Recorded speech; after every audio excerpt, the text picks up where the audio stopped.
Welcome to the 4Heroes podcast. This episode was recorded live at the 4Heroes Huddle. We have a weekly opportunity with one of the public safety agencies we serve to meet at a local coffee shop and study God's Word together. Today, Chaplain Frank Mercer continues teaching through the book of Exodus. Moses' story is a complicated one, much like our own. He has moments of weakness and feels like a failure.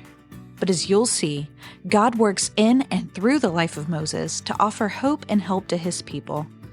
Moses' setback was God's setup for his comeback. We hope that you enjoy and that you're encouraged by Frank's message today. We started talking about Moses last week from the book of Exodus. Yes, sir. Moses, Big Mo. We're going to flash forward from where Moses was last week because that's what the text does. You have Moses as a baby in a basket, and you have Moses as kind of a child going to the palace, and then the next thing you know, Moses is a 40-year-old man. Prince of Egypt, highly trained, highly educated, but also he has this identity that is only known to a few as a son of Abraham, Isaac, and Jacob. He is one of the Hebrews who's been adopted into the Pharaoh's household, and that's where the whole story picks up. So I'm going to read to you from chapter 2, starting in verse 11. One day after Moses had grown up, he went out to where his own people were and watched them at their hard labor. And he saw an Egyptian beating a Hebrew, one of his own people. So whether his mother has told him about his identity or someone else has, somehow he knows that these Hebrews are his brothers and sisters. They're his family. And so this one day, this one random day, you never can tell what'll happen in the course of a day, this 40-year-old man whose life seemed to be on the trajectory of holding a high position in Egypt. Some would say he might have even been considered for pharaohship of Egypt. Everything's about to change because Moses sees this Egyptian taskmaster beating this Hebrew slave, and it just, it's like it strikes a match, you know. Did you ever lose your temper? No. Never. What do you think you're talking to? I know. Everybody here in the circle is calm and reasonable, of course. I've lost my temper, and when it's lost, it's lost. You know, you say things you didn't mean to say. You might say words you didn't even think you knew. It's always regrettable. I'm usually having a dialogue in my head while I'm doing that. Yeah. That I can't believe I'm saying this. What? I need to not be saying this. I need to not be doing this, but I'm doing it anyway. Right, you know? right. Yeah, it's like you're watching. I'm watching somebody else. Yeah. Maybe that's how it felt for Moses. But he's about to do something in the heat of anger that is absolutely irretrievable. It can't be undone, and it's going to change his life. He's watching this Egyptian taskmaster beat this Hebrew slave, and verse 12 says, looking this way and that, meaning looking this way and that. He looks to the left, he looks to the right, he checks the left again, just to be sure nobody's looking around. No cameras. Yeah. You know, you could say that that's the trouble, that he didn't look up. He looked everywhere but to God. And he killed the Egyptian and hid him in the sand. If you're ever trying to question whether what you did was right or wrong, I mean, you can ask yourself, well, was I concerned that other people would find out? Did I, and did it end with me hiding a body in the sand? If you had to hide a body in the sand, you probably shouldn't have done that thing. You know? Yeah. Yeah. If you all need a minute just to write that down, I know. Absolutely. If you have to question it, don't do it.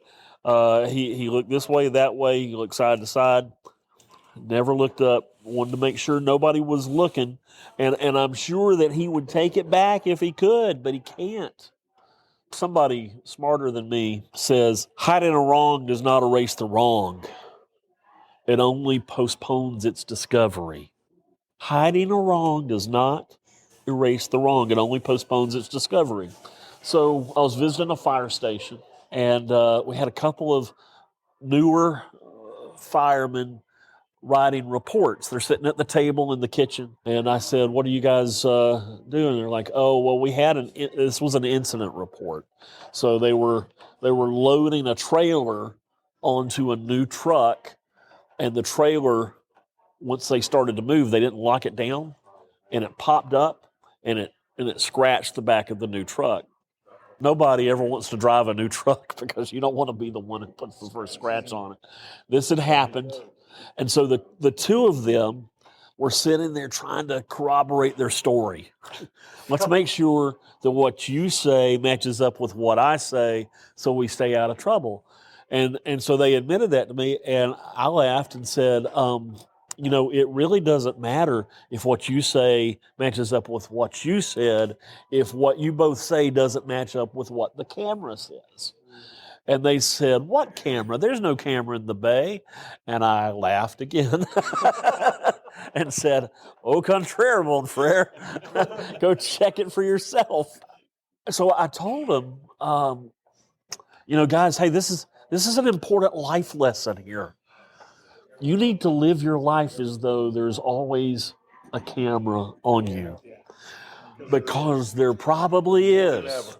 And there will be in this fire station, so just know that. We've been hiding our sin for a long time, since Genesis 3. We've been hiding our sin. Mark Twain said, "We're all like the moon. We have a dark side we don't want anyone to see." Truth. So who saw Moses? I don't know, but somebody did. The next day he went out and saw two Hebrews fighting. They're just out there fighting in the street. And he decides to intervene, to step in. And he asks the one in the wrong, "Why are you hitting your fellow Hebrew?" And the man said, "Who made you ruler and judge over us?" Ow.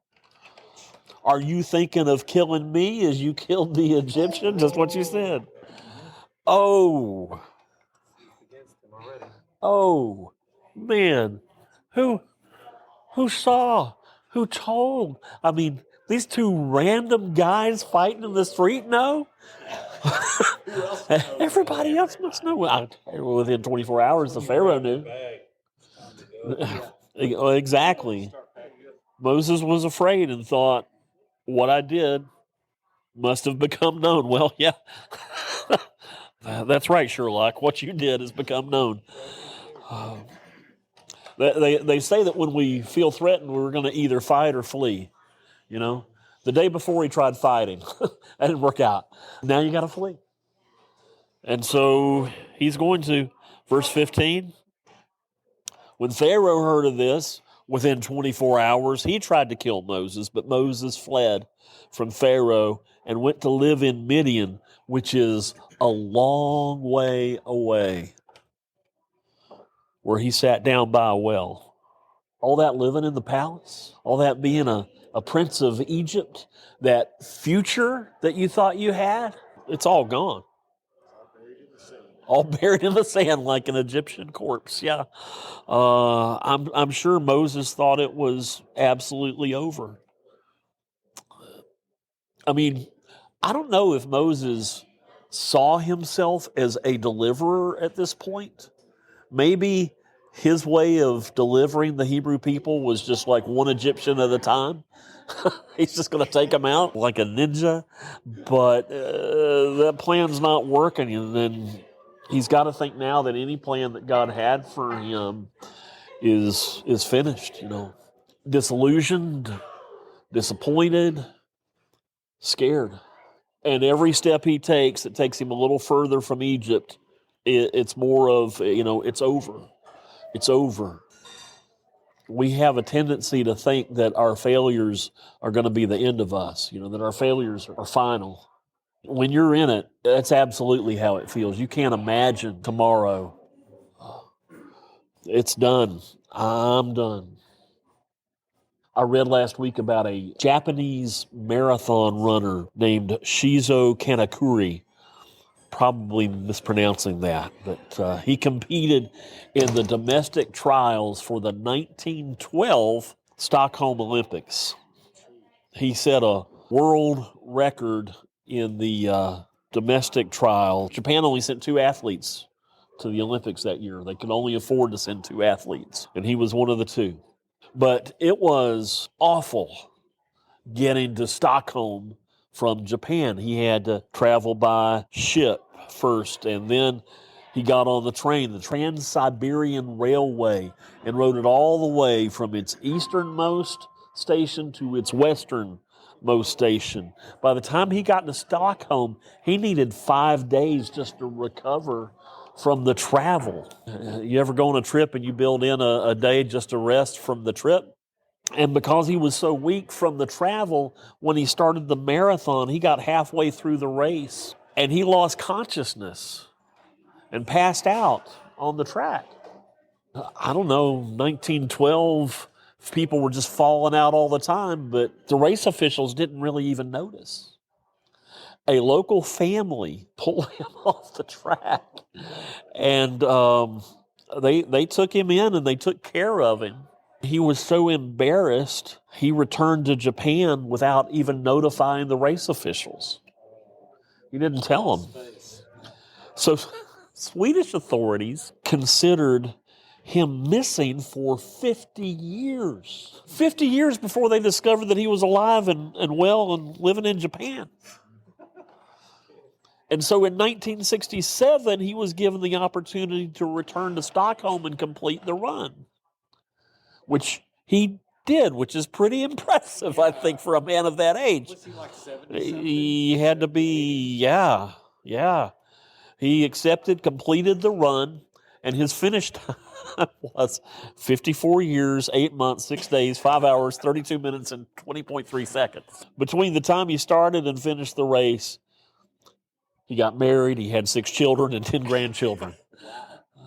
Unbelievable. All that to say that your failure does not have to be final. It's not over, Moses. It doesn't have to be.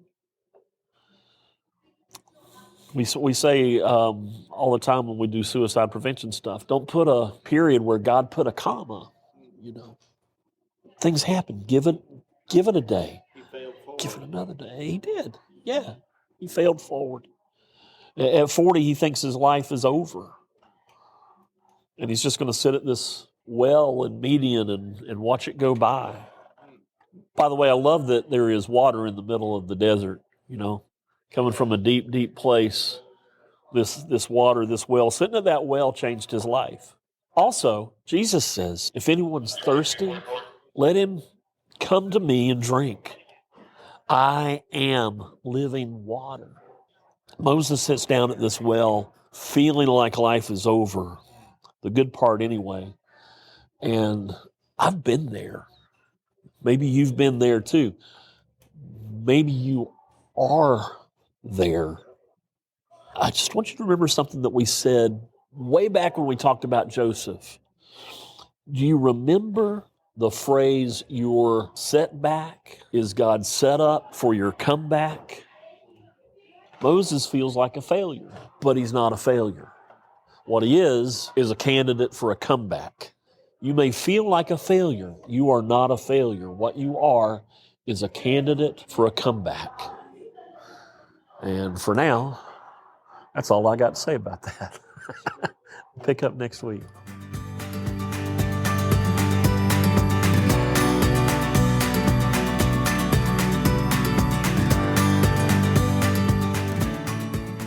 Thank you for listening to the 4Heroes podcast. God is the author of Moses' story, and he's written all of ours too.